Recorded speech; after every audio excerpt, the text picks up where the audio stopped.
Good morning. Welcome to our last summer Gong Fu program. We've been working on foundations of Gong Fu, mostly based on footwork. Footwork is one of the most important things in terms of self-defense and fighting and things of that sort. In the professional fighting world, one of the terms is the person who controls the distance controls the fight.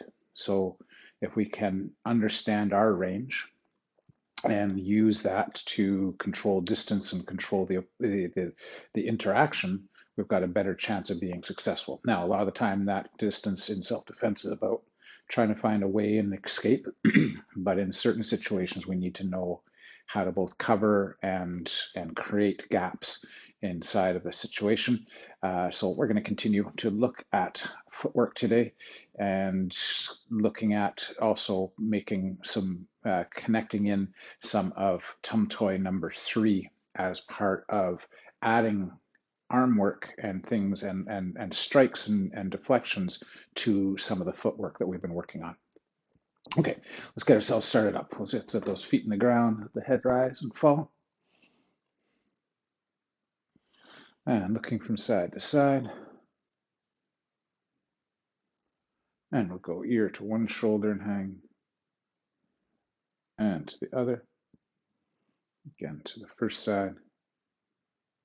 And the second. Let the head roll. Do some gentle half circles.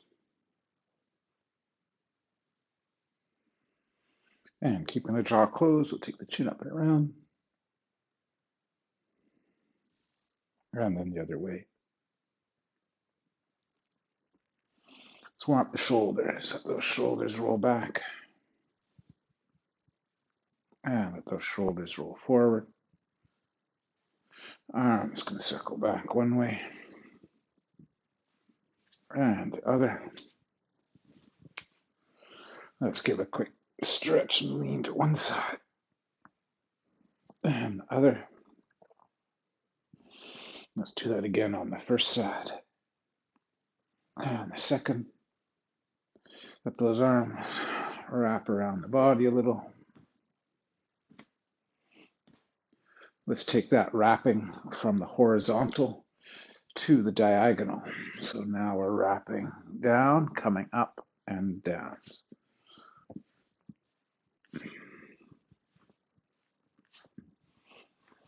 Let's go rising. 1, 2, 3, 4.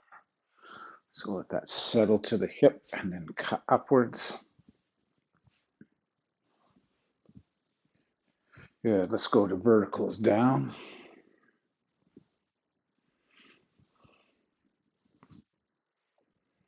And verticals up. And let's split our verticals. And the other way.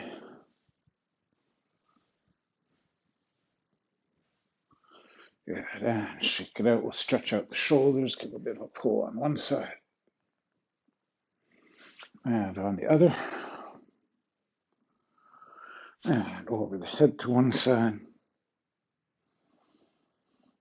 And the other. And behind the back to one side. And the other. And we'll shake it out. We'll warm up the hips. Let them roll one way. And the other way. One more time. First direction. And the second. Legs from the inside to the outside.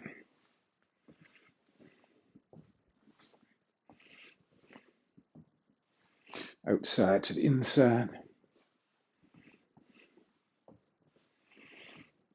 Up to your shoulder.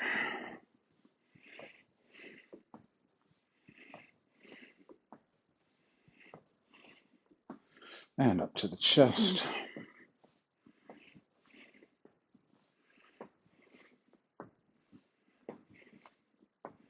Good, some crossovers.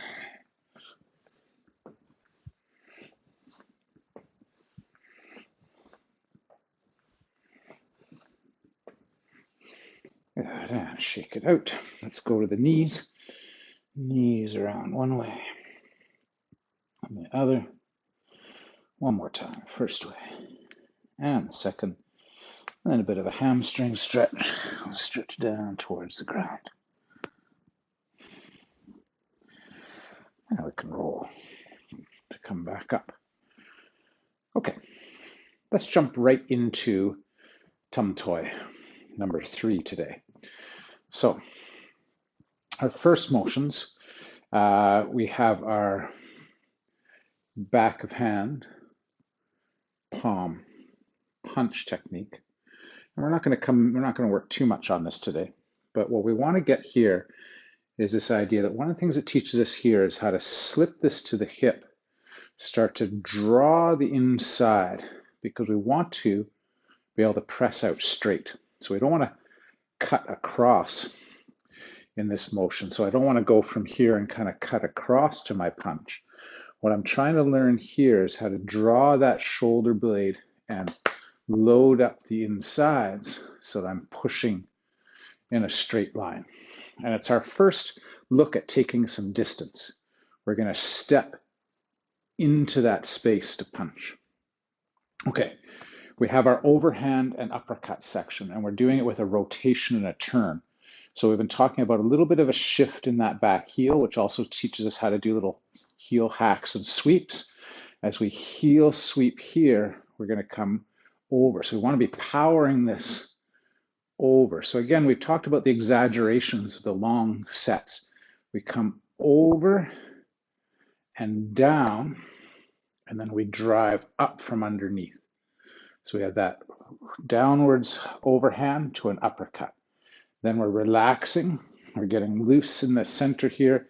And again, we're going to shift the weight, shift the heel. We're going to transfer the mass. And this time we're going to go diagonal with the back fist. And then cartwheeling, kind of rolling, pinwheeling through.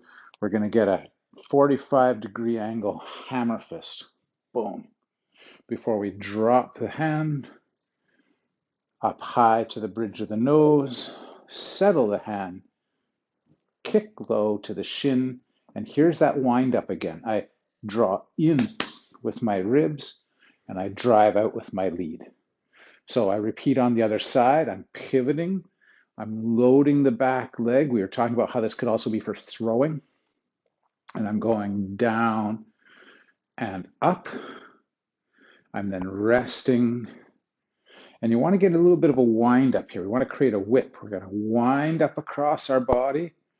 And then we're going to swing that back foot, come over with the back fist, slam in with the hammer fist. So we were talking last week about the calisthenics of sitting in the front hip and turning the waist across that. So we're stretching and strengthening. Then we're going to settle, back fist, settle, kick. And we lead with the punch. And we're set up on the first side again. So we come over, 1, 2, back, 3, 4, back fist, settle, kick, lead punch. 1, 2, come back, 3, 4, back fist, settle, kick, punch. Let's keep that going. You can turn around at any time depending on the size of the space you're working on. So we have that lunging lead punch. We have the shift, and we want to think about being able to, remember we were talking about how this could be, I'm pulling somebody in tight to me and I'm throwing them over my hip. So this could be a throw, could be an overhand. We've got our uppercut. We're popping from the front leg up. We're using that leg to drive us into the back fist and hammer fist wheeling technique. Here we've got that nice cross across our lead leg to work on rotation and strength in the core. Then we settle, hit high, drop that low, kick low, and punch again. 1, 2, overhand uppercut. 3, 4, back fist, hammer fist. 5, back fist. 6, low kick. Punch, overhand uppercut. back fist hammer, rolling back fist, low kick, lunge punch or lead punch. 1, 2, 3, 4, 5, and kick, punch.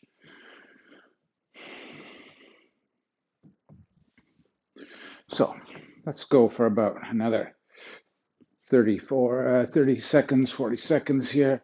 Get a few more repetitions. And you can see the long fist calisthenics here. We're really working the body through this pattern. Over, up, back, through. We're learning how to turn directions quickly, shifting 180, one direction, back the other. But we're not just turning in those directions. We're using that momentum to create potential in our techniques. So 1, 2, 3. Feel that wheeling. You're twisting, you're moving, you're coordinating the whole. Stretch out, get your calf in the ground. You want deep stances? Go nice and deep. Fold in the hip, stretch out your calf, tuck in your tailbone, stretch out your front of your hip, and then power this. Push it out of the ground, drive it back up out of the ground, spin to come back. So not positional, but useful. What am I creating in terms of learning how to shove from one hip, land in the other, drive out of that hip, shift angles, learning how to create speed and whippiness in our techniques. Okay, so let's jump into the first technique that we learn. First technique we learn is one of the most important techniques in setting range and setting distance in a conflict. So if I need to engage in an upright fighting situation with somebody, what's going to be one of my most effective range techniques? My lead arm.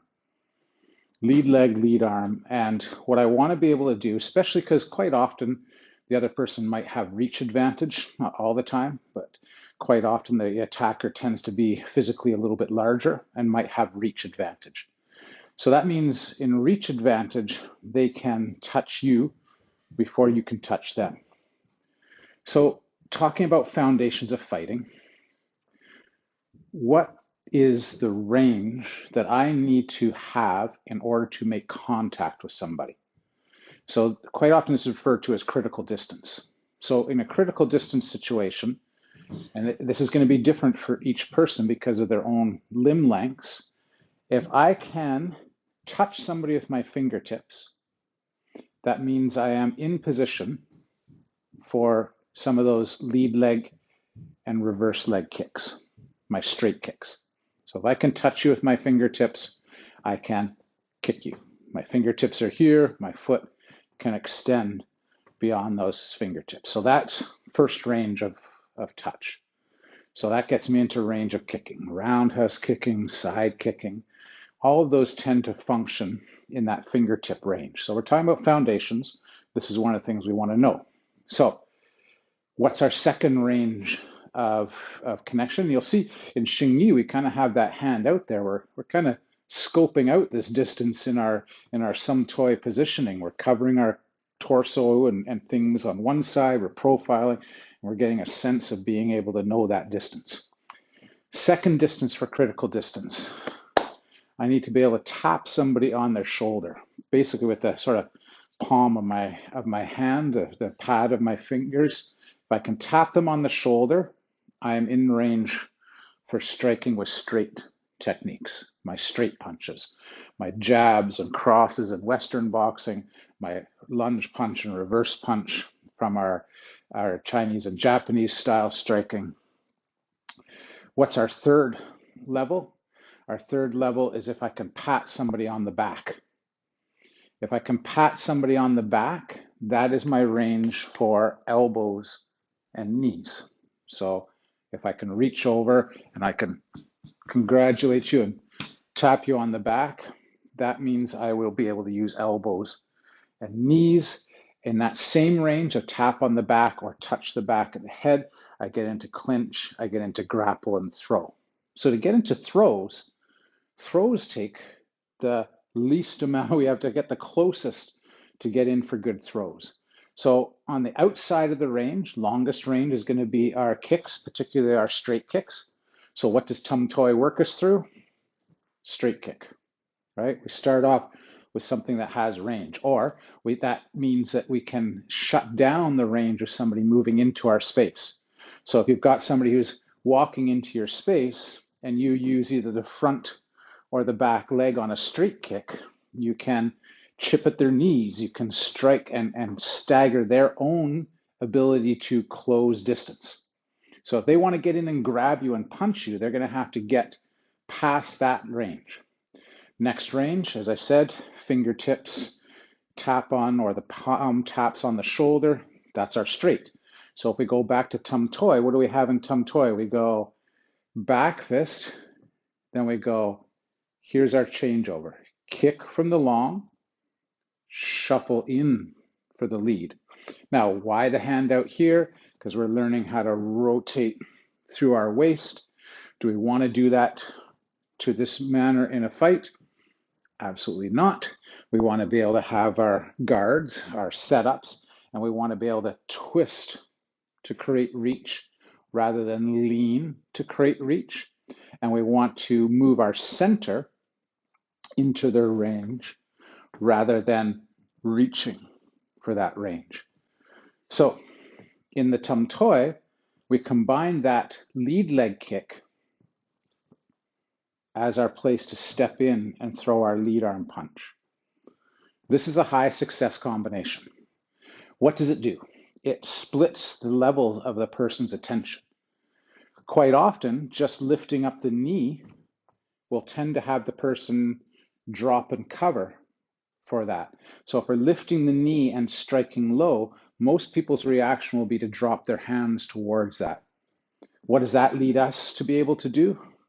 That means we can go from that kick and cross the gap and punch. So let's connect that to two possibilities of how we're going to create or bring ourselves into that critical distance. So we talked about this at the beginning of our foundations of movement. One way of moving was to thrust from the back leg and step forward with the front leg. Now what you'll see is that this kick is actually a version of that. If I weight my back leg and I kind of push out of my back leg and kick with my front leg, I get a bit of a thrusting kick and I close the gap. So that's pretty good stuff to learn right off the bat, right? Close the gap. And then what's happening here? What did Tum Toy teach us for the biomechanics? It said, while I was kicking, I was actually winding up that lead arm so I could reach it into that space. So I've gone back fist, I go kick, and in the set, remember, I kind of pull this back and then I push it out to make my movement. Again, we want those pullbacks when we're doing the calisthenics to really work a long range of motion. But in application, we want to be able to apply those chains short and fast. So now my combination becomes push out of the back leg punch. So as I'm moving in, I'm crossing the gap. I'm making them think low. I'm landing and striking around the same time, or I'm striking just before I land. So I'm using the thrust of my back leg to engage that lead arm punch. Push. So here's where that long fist stuff helped me with. It helped me with getting into these nice big open frames, but it taught me how to coordinate pushing into place. Now I could push in with a step, boom, or I could push in with a kick and follow up. So that's my movement that we started with. Step in, push, step in, push, step in. Now, can we use other things from there? Absolutely. So let's add in the overhand. So in the set, I go punch in and I use the same arm and I come over. That's a lot about twisting and throwing. Let's look at it as a way to come into that space. So my overhand is a version of a straight punch. Rather than coming straight in though, it's kind of riding over. So it's under the assumption that I'm kind of going up and over somebody's guard. Or again, the person may have dropped their hands and I come over. This is a high knockout technique. It can cause a lot of damage. So if we're going to take it into our chain right now, we're going to keep it going in a straight line. So we got into critical distance, kick, punch, and now we want the overhand. Now we could stay there and overhand into place. Boom. Then what came next? Uppercut. Now, uppercuts and hooks, what does their range look like? So if I'm standing here in my fighting position and I throw a punch, there's my knuckles kind of lining up with my wall hanging. If I went to a hook, oh, look at the difference in range. This is a little bit more like with my uppercut, this is a little bit more like my range for my elbows. So hooks and uppercuts kind of function in the same range as elbows and knees. So what does that mean I have to do? It means if I've thrown a couple of straight techniques, boom, I could throw that overhand, but how am I going to get that hook? Or sorry, how am I going to get that uppercut in? I might have to shuffle again, or it might be that the person themselves have moved in. They're coming into my space. I'm going for that overhand. As they come into that space, wham, I'm driving up and in. And what did the set teach me from a calisthenic point of view? I went deep into my front leg, and then I twisted and I drove up with that uppercut. So it's teaching me that I need to throw a good uppercut.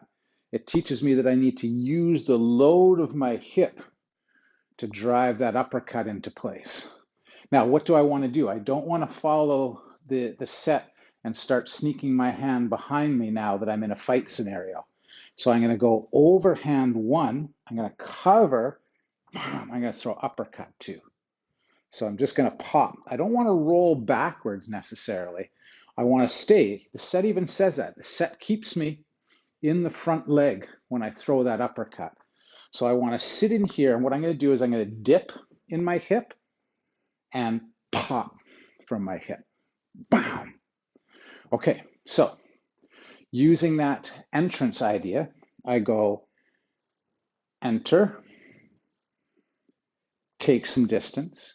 Now maybe I want to take a little bit more. Maybe this overhand is a little curved, right? It's not as straight. So I could shuffle into my overhand. And what's that going to do for me? That's going to set up that uppercut too. So if I stay back here on the overhand, my uppercut's fairly far away. If I shuffle into the overhand, bang, I'm in good place for that uppercut. So I want to get that uppercut into place. I want to step into their space before I throw the uppercut. So I'm using now, how many of those shuffle steps? I'm using 2 of them. 1 gets me in for my jab. 2 gets me in for my overhand and uppercut combo. So I'm kind of stepping into the overhand, so I'm in position to pop into place with that uppercut. Okay, so how does that work out now as we change to our second version of moving into somebody's space? So our first version of moving into somebody's space, and this is all without changing your lead, was shuffle. The other one was catch up, shuffle. So could we apply that to our lead leg kick? So could I here shuffle up, throw that kick? Oh, look at that. I just made a ton of distance. Sitting back here, if again, I'm looking at my sort of wall hanging, if I sit back on the back leg, that actually makes me move away from the target. And I could modify that by thrusting into place. Thrusting into place is kind of tricky. So what happens if I just shuffle in to create that distance? That's not a bad way to go. So I could shuffle up and then I could shuffle in. So now I'm going to use 1 and then 2. I'm going to go second one, step up and kick, but I'm going to keep loaded here so I can shuffle in for number 2. Okay, so there's our 2 first lead techniques. We go shuffle, kick, press in. Now we're going to go push out of this back leg and shuffle for our overhand. And then we're going to stay there and come in with our uppercut. Now what do we want to do? We want to get out. Say we've done our combination. So we want to be able here with our uppercut. If I'm still in my front hip here, can I then go step out? Nice. Remember, we want to come back to the box. We want to try to come back to a place where we're kind of squared up. So when we come with these overhands and uppercuts, we don't want to leave those positions. We want to think about, with the uppercut, I still want to be kind of connected to my ribs. And as I come back through the uppercut, I want to be here, not out of the way. That stuff was great for learning how to build those internal muscle groups, and we're still using that, but we don't want to create big openings now. Okay, so let's have a look at that chain. That chain was sneak up. And where do we see that in the set? Oh, we see that in the set when we go step in. So we go step in, kick, shuffle in, straight arm, shuffle in, overhand, stay there, uppercut, shuffle back out. And so once we've thrown the uppercut, we're going to come back to that guard style position again. We're going to hit. If you want to keep your Xingyi guard, you want to get a bit of a boxing guard, you can use either of those. So now we're using that forward and backwards, connecting it to some techniques. So for getting a little looser, we can be shifting around, and we could shuffle in, come over, come up, come back out. Well, that's great. That's all in a straight line, but that isn't what we've been training this time. We've also been training pivots and changes of angles. So how do I learn how to get to 45s and things? Thanks for asking. So let's look at another Mahjong basic. That is the stepping to the 45 and kicking with the shin. Stepping to the 45, kicking with the shin. Stepping, kicking, stepping, kicking. So now we can think about, not only do I move in on that person, but maybe I can move out on a different angle, or I can start to use my pivots, or I can change my lead. So now if we think about changing the lead, let's not go to the roundhouse kick. Let's keep it to Tum Toi number 3. So now my straight kick comes off of my back leg. So I could use my shuffle up in here again, shuffle and use my back leg. That's one of the longest distance techniques that you have available to you. If you can extend your front foot and follow up with your back foot, that's a great one. So let's keep the combination where we go kicking into jab. So if I go kick, but as I land here, I pivot. So I'm going to go kick, lead arm punch, but the person has kind of changed angles. So I'm going to pivot for my overhand and uppercut. And then I might shuffle out. So now I have changed my angles. So it gets tricky. Now you're kind of changing.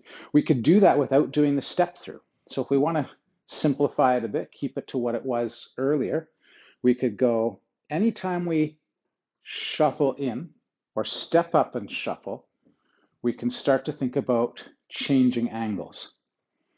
So maybe in the first one, where we're thrust kicking, I might thrust kick and pivot. I might go thrust kick punch, pivot, overhand, uppercut. Now we also have the back leg pivots. We've been throwing all sorts of stuff in. I just want to introduce this idea to get you thinking about, how do you change angles? How do you shift and move? So maybe I am now shuffling up.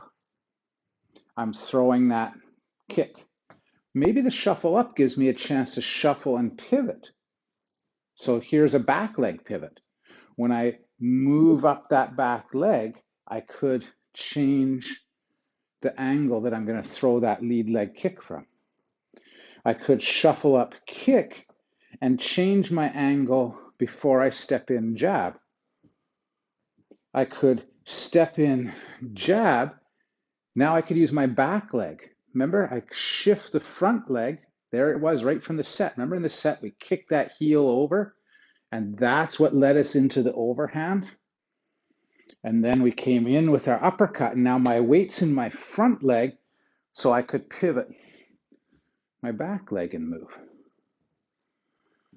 So we start to take those 3 movements, 3 or 4 movements. We have a kick, 1, a punch, 2, 3, 4 movements. And in those 4 movements, we can start to think about all of that pivoting and shifting we're doing. Now, those pivots might happen before anything else happens. So if you imagine, here I am, someone's in front of me, and suddenly they move to the side. I can't throw my combination over here. I'm going to have to pivot to throw my kick punch combos. And it's safer for me to leave by changing and moving again. Okay, time has gone by way too quick. And again, what did we do? We got through like 4 techniques, but these foundations can be applied to movements anywhere. So could my overhand turn into a cross elbow? Could my overhand turn into a downwards elbow? Like it is in the set, that same motion of overhand is also that rear hammer fist. That same motion of jabbing or reaching out or back fisting in the front, those start to be things like possibly deflecting, or if someone's got their hands up and in your space, you could use the back fist as a grab to the hammer fist. And again, can I be crossing the distance? Could I shift in to grab? Could I pull through? Now, I'm not going to go all the way through to here, but what I've done is I've trained my pluck to be the whole body working. So I pluck that person in. Oh, then I'm kicking, then I'm hitting. So in tum toy number 3, so many things we didn't even get into. We talked briefly about using throws and stuff from this. But you see how those changes of angles, those little pivots, those little shifts, getting into critical distance, getting out of critical distance, rear leg takes space, front leg takes space, rear leg, front leg. And at any point, pivot on the front, pivot on the back, pivot by closing, pivot by opening, pivot by towards the back, pivot towards the chest, and suddenly everything becomes more dynamic. Could you take the overhands and uppercuts and do them in one hand? Boom, boom, over, under. Lead off with an overhand, rear arm uppercut. They can't give you all the permutations in the set. The set gives you a block of techniques that you have to start thinking about. So even in here where I've thrown my uppercut and then I'm changing and going the other way, well, that might be sitting back and deflecting. Could I throw uppercuts from one arm to the other? Could I do overhands from both sides?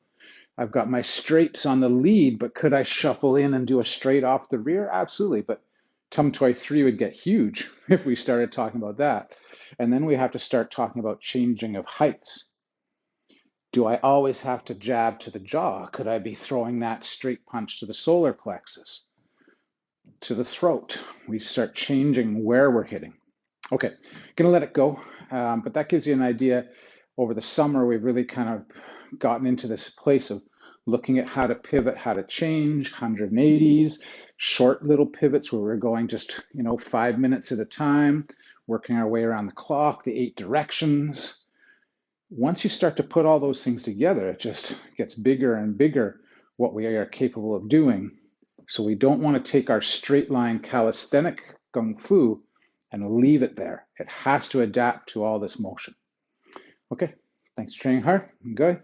We'll be back to our regular Xingyi Mahjong split coming up next week on Wednesday. We'll talk to you then.